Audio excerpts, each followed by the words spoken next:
Hello everyone, সবাইকে আমার YouTube চ্যানেলে ওয়েলকাম। এটা হলো সঙ্গীতাস ব্লগ। এটা আমার ইউটিউবে প্রথম ব্লগ। তো প্রথমে আমার পরিচয়টা দিয়ে নিই। আমার নাম সঙ্গীতা ঘোষ। আমি আসামের টাংলা টাউনে থাকি। আমি একজন হাউসওয়াইফ।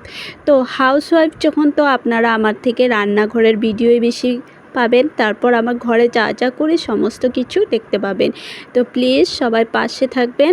আর আমার চ্যানেলে যদি আপনারা নতুন হয়ে থাকেন তো প্লিজ আমার চ্যানেলটাকে সাবস্ক্রাইব করে দেবেন। আর আমার ভিডিও যদি ভালো লাগে লাইক কমেন্ট এন্ড শেয়ার করে দেবেন।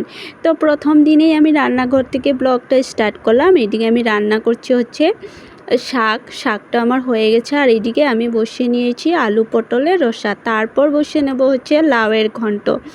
তো লাউয়ের ঘন্ট খেতে কার কার ভালো লাগে কমেন্টে বলবেন। তো আমার ভালোই লাগে, এত একটা খারাপ লাগে না। তারপর এইদিকে আমার রসাটাও হয়ে গেছে। এবার রসাটাকে নামিয়ে নেব। তো ভিডিওটা কেমন হয়েছে কমেন্টে বলবেন। তারপর ডিমের খোসা ছাড়িয়ে নেব। আর ডিমের খোসা ছাড়িয়ে কিন্তু আমি ডিমের ঝোলটা বসিয়ে নেব। তো আজকে কিন্তু এতটুকুই রান্নাবান্না। তো সবাই পাশে থাকবেন যাতে আমি আমার চ্যানেলটাকে এগিয়ে নিয়ে যেতে পারি। তো দেখো ডিমের কারি রেডি। তো টাটা।